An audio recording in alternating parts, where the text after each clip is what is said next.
Welcome back to the Milk and Cookies podcast. This is the super amazing podcast, absolutely everything to do with American football and absolutely nothing to do with Milk and Cookies. My name is Alex. I'm joined today with a full cast of Anthony, Leon, and Frankie. So it's always a good day when we have everybody back. Week 1 had just ended yesterday with a very unusual defeat of the Baltimore Ravens by the Las Vegas Raiders. Anthony is a very happy man today. Both of his teams won over the weekend, but honestly, one of them was a surefire win. The other one, I was going to root for Baltimore, but that's besides the point. So, gentlemen, week 1 is now over. It is now officially in the books.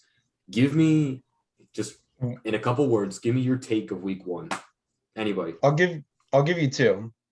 What? Wild and amazing. Technically, that's 3 words, but I'll give you that one. But surprising. All right, Frankie. Well, Anthony took it right out of my mouth. Wild is very much indeed.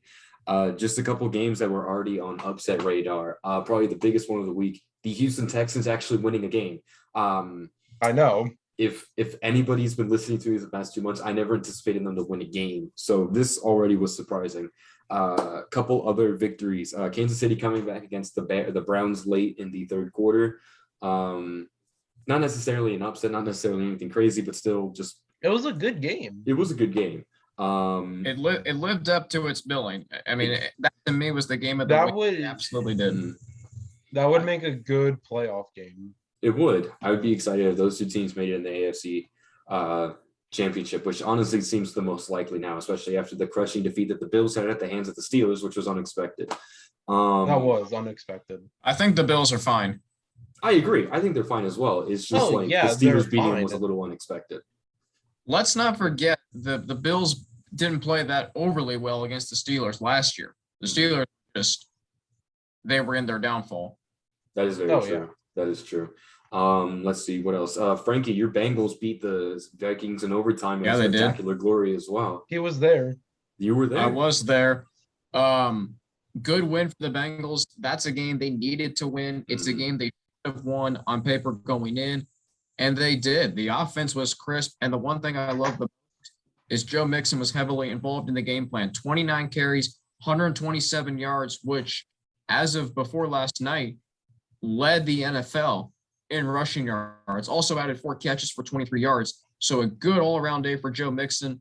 Ja'Marr Chase, breaking news, Ja'Marr Chase can catch footballs. And the defense did a really nice job of containing. I'm just stating facts. And the Bengals defense did a really nice job of containing Vikings running back Dalvin Cook, limiting him to 61 yards. And this is a guy who rushed for 1,500 yards last year. They did a really nice job on Dalvin Cook and made Kirk Cousins go out and win the game, which the Vikings ultimately did not. I will give the Bengals heavy credit. They have proven, to me at least, why Ja'Marr Chase was the better pick in number 5. That man was electric.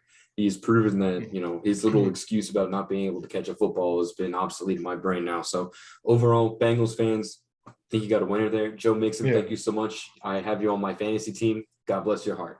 But you still lost by 20 points. I lost by a lot more than 20 points. I lost by 55 points. So the other guy, I was projected to go 114 points against Alex, is your fantasy team named the Green Bay Packers? Unfortunately not. It is called the SC LSU Mud Dogs after the movie of Waterboy, the South Central Louisiana State Mud Dogs. And my picture is Bobby Boucher. But no, I lost awfully, so hopefully. But I won when I was projected to lose. Yeah, Anthony won, and he was projected to be losing by 30 points. But anyway, Leon, I won by 15.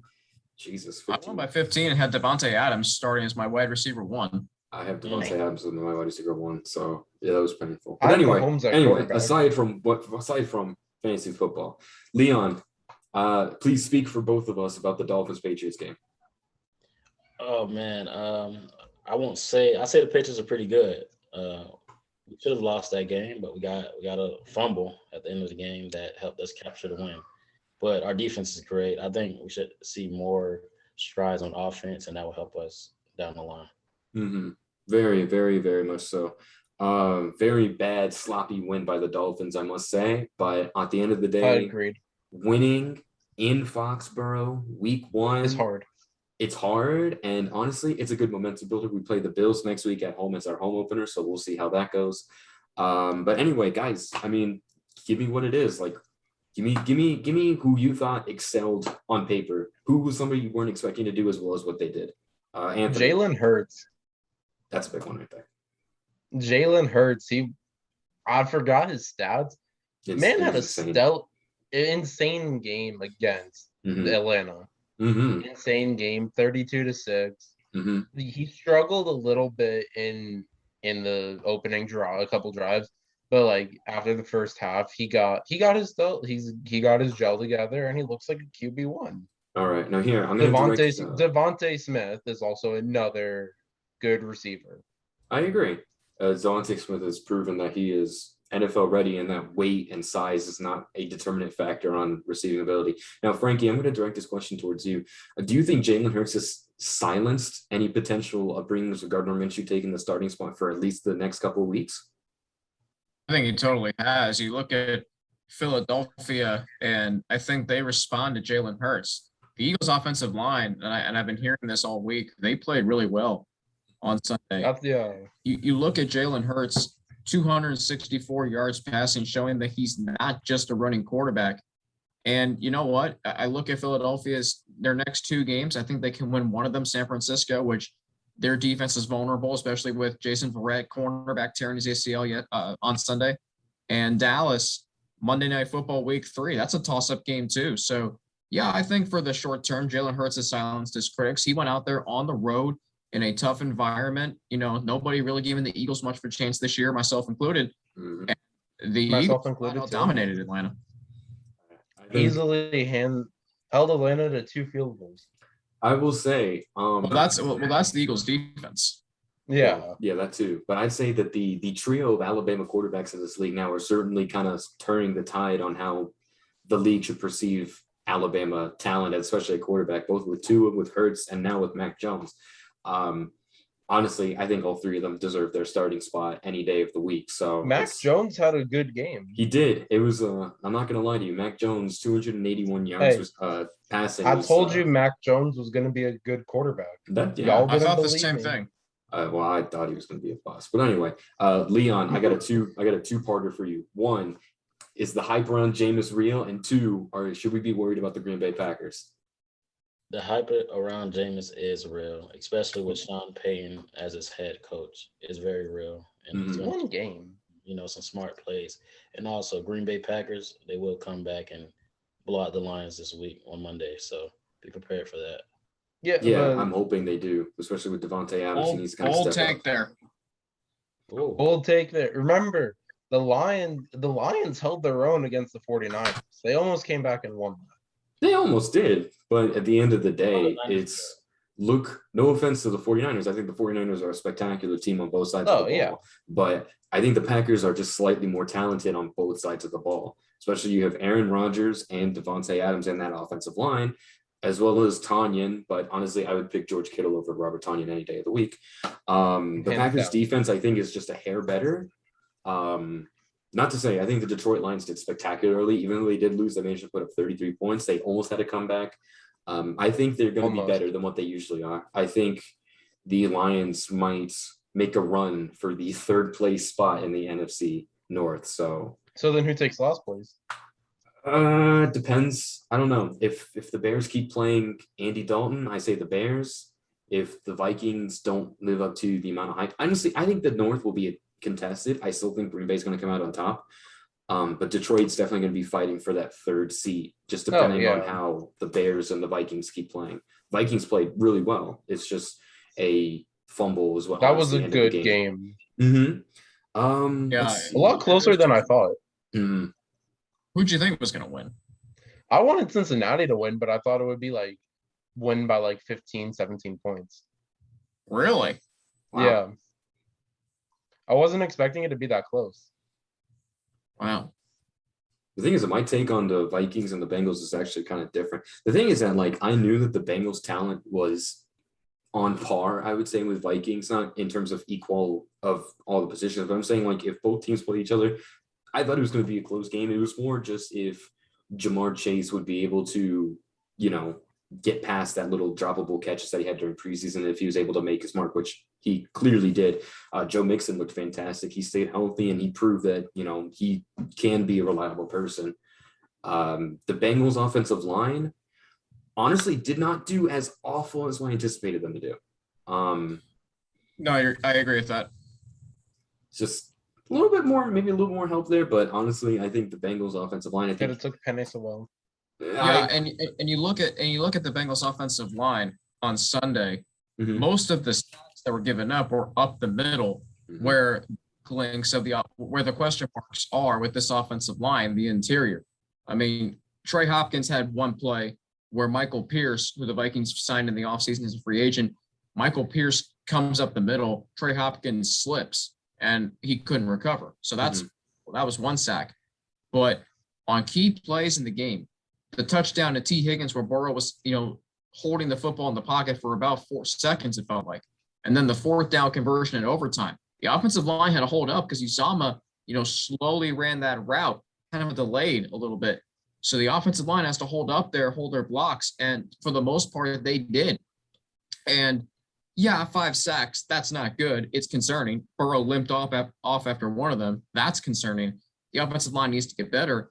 But I thought, they were adequate. I thought they really did a nice job paving the way for Joe Mixon. That wide zone run scheme that offensive line coach and run game coordinator Frank Pollock utilizes. You saw Mixon bounce outside a lot. You saw some offensive linemen pull blocks. That's what's going to make this offense gel, is if they can utilize the run game and Burrow's not throwing 40 times a game.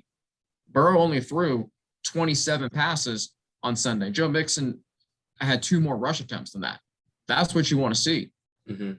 That's not even including Samaj Perine running 1 or 2 times off the ball already. So if Perine had some, yeah, he had a really nice run on the first touchdown drive that set up a 3rd and manageable, and then Burrow goes to Chase for the conversion, and that sets up a touchdown. Mm-hmm. He had one nice run. I still wouldn't use him as much. Mm-hmm. Let's see, what other game was really, really good this week? Arizona, Tennessee was a blowout. I never would have expected that. Figures. I didn't think it was going to be that bad. What about that Raiders Ravens game? Was really good. What's up? The Raiders Ravens. That amazing ending. Best game of the week. That Raider Raven game? I think it was. I'd say top 2. I'd say it's in contention with the Kansas City. I got home from work at the right amount of time. I got home with 3 minutes exactly left in the fourth quarter. I mean, it was a good game. The only thing that concerns me about the Raiders is that it was a heck of a game. I'll say that.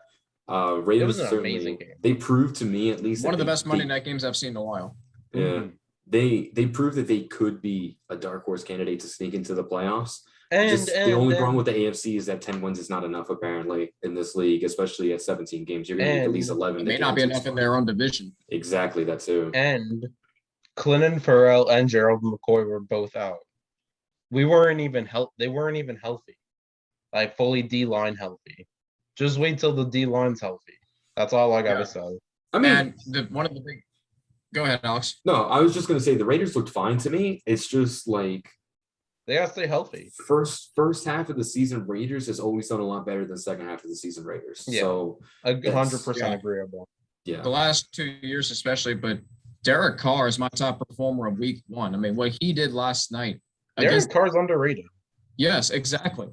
And you know why he's underrated, Anthony? Because he plays in the same division as Patrick Mahomes and now Justin Herbert. But Derek Carr... If Mahomes and Herbert weren't in that division, then we could be talking Derek Carr, MVP this, MVP that. But Mahomes and soon to be Herbert, I feel like run that division. Yeah, and Derek Carr threw for 435 yards against the Ravens, who, yes, we're missing Marcus Peters, who is a tremendous cornerback. We know that. But think about this. The Ravens live to blitz opposing offenses, opposing quarterbacks. Mm-hmm. And Derek Carr last night on the game-winning touchdown, the Ravens sent everybody, and Zay slipped right by the only corner who dropped back into coverage, and Marlon Humphrey, and it was game over. And the only interception he threw, Anthony, was not his fault. It was has to catch that ball. So the Ravens and the Raiders was my game of the week. But you know what other game was good? Was the Chargers Washington football team game. Oh, I got a tangent for that, but it's not about any of the players. Is it about the stadium? Yeah, the stadium. Oh God, that stadium is a dump. Did you hear what happened though? The sewer water? What? There was a pipe in the stadium that burst, and it was filled with bathroom water and toilet water, it all bursted out in like the club level 200 level seats. I guess that just proves how bad the team is. It's just even the sewage is speaking for it. Yeah. Nah, Washington's fine. I'm not too worried about them. But Fitzpatrick got hurt though. Yeah, but Taylor Heineke could be their future. The last time we saw him, he almost beat the Buccaneers in the playoffs. The Bucs never do well against the quarterback that's like brand new. Because you can't read him. There's no film on him other than just that one game. Yeah. So that's why that game was so much closer than everyone else thought. Mm-hmm. Can we also acknowledge that I said the Rams would win 34-14? That was actually the final score. Yeah, you know what, Frankie? And that's Stafford had an amazing earlier game today, and when you said that, I was thoroughly impressed, and I think that you're a wizard. So, well, the thing is though, Matthew Stafford, I think, was the feel-good performance of the week. Amazing. I've always liked him. He'd been stuck for years in Detroit. Now he's with the Rams. Now it's like he's back at Georgia, where he's going to have some he's going to have some exposure. He's going to have some prominence. You're playing in Los Angeles. You're playing with that offense with Sean McVay, a defense that's going to complement what you're doing on offense. I mean, he threw three touchdowns to three different receivers. He was 20 of 26, over 300 yards, no interceptions. By the way, the touchdown to Van Jefferson was one of the best maybe the best throw of the week. And I will say Tyler Lockett, he's underrated. Falling down, catching ball from behind his back, I'd say would probably be the best catch of the week. Russell Wilson, most underrated wide receiver. What about Russell Wilson? Russell Wilson for MVP. For the first 5 weeks, and then he's going to do something, and he's just going to ruin the entire case. Well, it's typical. It's always what happens. Yeah. You're right. And the last 2 years have been evidence of that. Yeah. I mean, I don't know. Maybe it's different. The defense doesn't look as awful. And speaking of defense, well, this is actually nothing to do with Seattle. Leon, question for you, because we know how good Sam Darnold is, right? Haha, wink, wink. At that goal line fumble. Yeah, I know. Carolina won with Sam Darnold beating out now rookie Zach Wilson against his old team. Was this simply a revenge game, or is this proven that just New York has not utilized Darnold to his full potential? It was a revenge game, playing off emotion. But both of those teams, to me, their defenses look good. So I have to see another game to evaluate them. That's fair. Let's see. Denver Giants. The Denver Broncos looked great, honestly. Dark horse. Very. Yeah, honestly. dark horse. I could look. Bridgewater looked like. What? I could look at half of the AFC and just call them dark horse candidates to make the playoffs. I mean, this AFC is so packed and so good. I haven't seen a division that's stacked in a long time. The key word for the AFC right now, unexpected. Scary. Interesting. Scary for both fans of AFC teams that are on the bubble. For instance, Raiders, Dolphins, Broncos, Chargers. I mean, that's 25% of the league. Bengals, honestly, I say the Bengals. And you think about the teams, some of the teams that lost this week, they're now 0-1. Like I'm praying for Tennessee because they go to Seattle this week. I don't think. And 0-2. I know there's now 17 games, but you're 0-2. 0-2 on the road in Seattle, if that happens. And then they go back home and play the Colts, and they've lost, and they, historically have lost to the Colts at home at least the last 3 years. And you think about, the Browns, they have a talented roster, but still, this is why every game matters in the NFL, especially in the AFC. You could realistically, outside of maybe Jacksonville and Houston, and Houston's 1-0, you can make a case for any of the AFC teams that they can make the playoffs. I agree. Am I exaggerating when I say that 14 teams are playoff caliber teams in the AFC? No, I think wouldn't you're say completely correct. exaggerating, but You're completely correct. Every team has the capabilities, the want, the need, the head coach to make it, excluding maybe obviously Jacksonville for this year, maybe next year, Houston until they figure something out. But it's 14 teams that are more than able to just reach the playoffs. So, what's it called? What other? One more game. we can talk about that Bucks Cowboys game. I mean, the Great Cowboys game. looked great, honestly. Even though it was a loss, the Cowboys looked a lot better than I think Greg anybody could have anticipated. Zuerlein's not going to have a job if he keeps missing field goals. Cowboys, I mean, I did not expect them to play as well as they did, but Dak Prescott looked like he wasn't injured last year. Yeah. He looked honestly, He took some big hits though. He took some big hits. And you know what? He got back up from him. So yeah. All I can say from that game.